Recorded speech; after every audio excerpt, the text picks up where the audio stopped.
Halo teman-teman semua, kali ini aku mau sharing firman Tuhan tentang Tuhan punya rencana.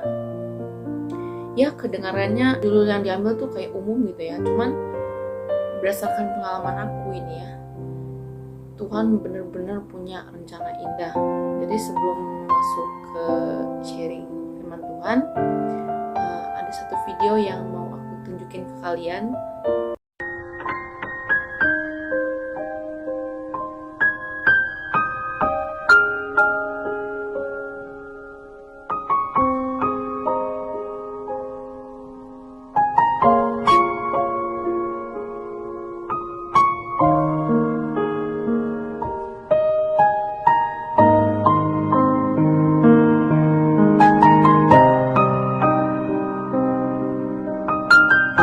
Tadi sudah ditayangkan video tadi, itu menceritakan seorang anak kecil yang minta tolong sama Tuhan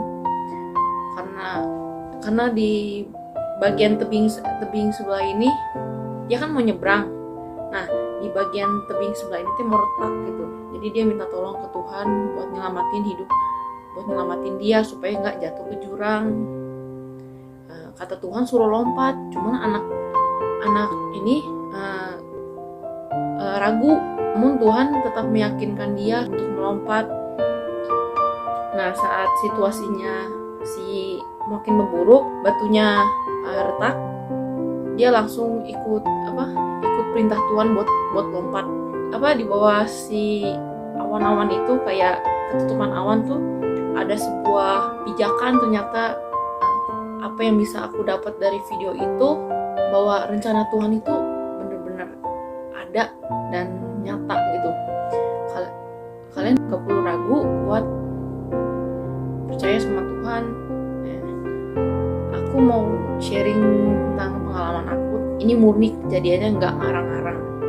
Jadi waktu itu keluarga aku itu mengalami susah ekonomi, ya seperti kebanyakan orang pada umumnya gitu ya.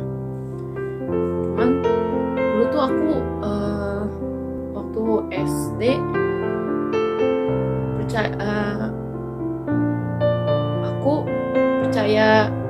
percaya Tuhan tuh ada.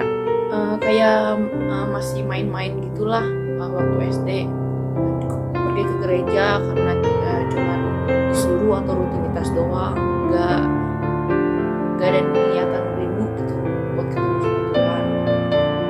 Suatu waktu kelas 4, di situ awal-awal ekonomi keluarga aku jadi menurun, mulai dari kesusahan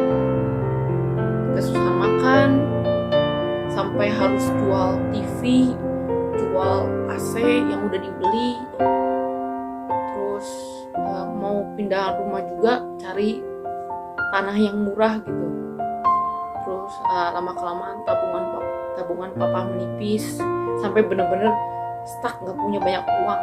Maksudnya nggak punya uang sama sekali. Bahkan waktu itu aku masih inget, aku sama keluarga aku sampai harus nyari di sela-sela tempat tidur, lemari, atau apapun, cari recehan yang keselip-selip kayak koin 500-an gitu buat makan doang atau buat sarapan pun kita cuma beli di warung doang. Itu juga bersyukur banget masih bisa sarapan. Dan mau makan juga harus numpang sana numpang sini, jadi papa mama tuh harus pinjem. Tapi aku benar-benar bersyukur sama Tuhan waktu itu, keluarga yang lain tuh ngebantu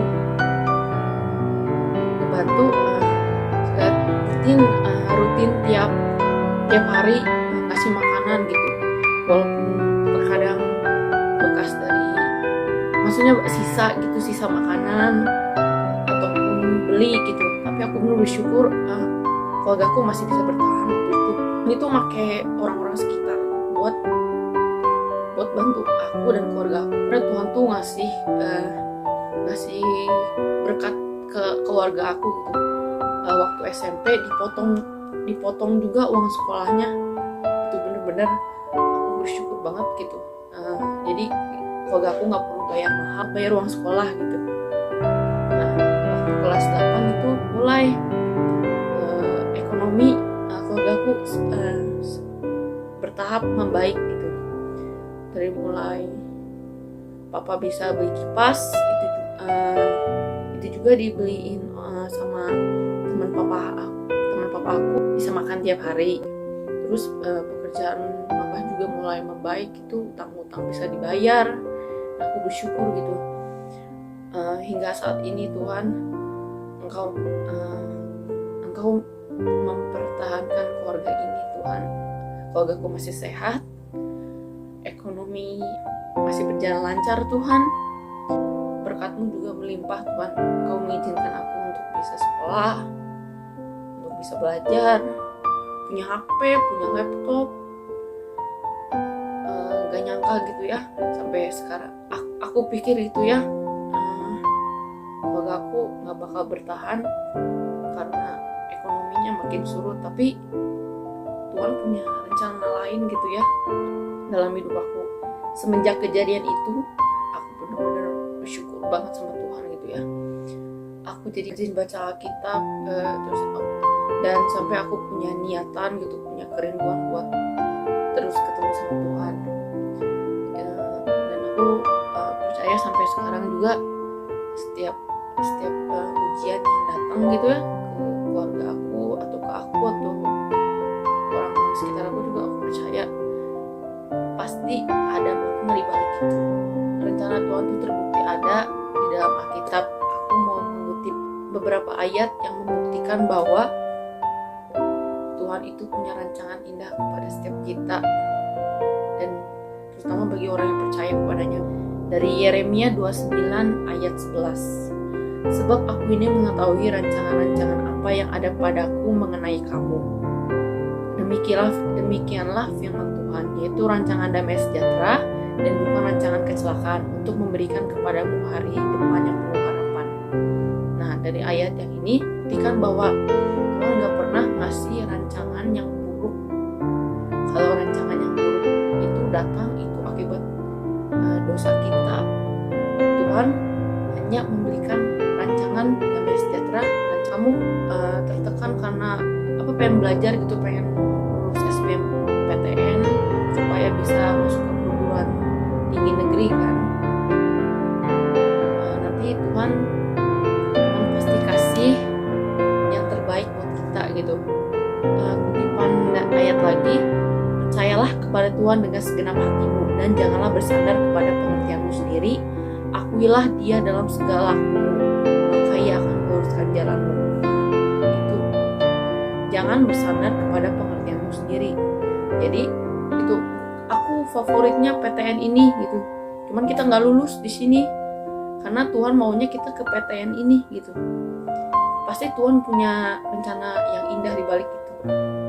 Nah, ada kutipan ayat juga, Yesaya 41 ayat 10. Janganlah takut sebab aku menyertai engkau. Janganlah bimbang sebab aku ini Allahmu. Aku akan meneguhkan, bahkan akan menolong engkau. Aku akan memegang engkau dengan tangan kananku yang membawa kemenangan. Ini nih, ayat ini juga terbukti bahwa Tuhan tidak akan pernah melepaskan genggaman tangan kita seperti ini. Tuhan akan terus menuntun dari awal hingga akhir hidup kalian, asalkan kalian mau percaya sama kuasa Tuhan, pertolongan Tuhan. Nah, ayat terakhir yang mau aku kutip, dan kutipan terakhir nih, carilah Tuhan maka kamu akan hidup. Itu dari Amos 4 ayat 6. Hidup yang dimaksud ini adalah hidup yang kekal di surga gitu bersama Tuhan. Jadi walaupun kayak merasa menderita, kayak kok gak nyaman sih gitu, jadi mengikuti Tuhan gitu, mengikuti kehendak Tuhan selalu berbeda dari yang lain gitu, dari duniawi. Tapi kamu akan mendapatkan hadiah yang istimewa dari Tuhan di akhir hidup kamu, ketika kamu mau ikut sama Tuhan. Percaya aja, Tuhan Tuhan mengasihimu lebih dari apapun.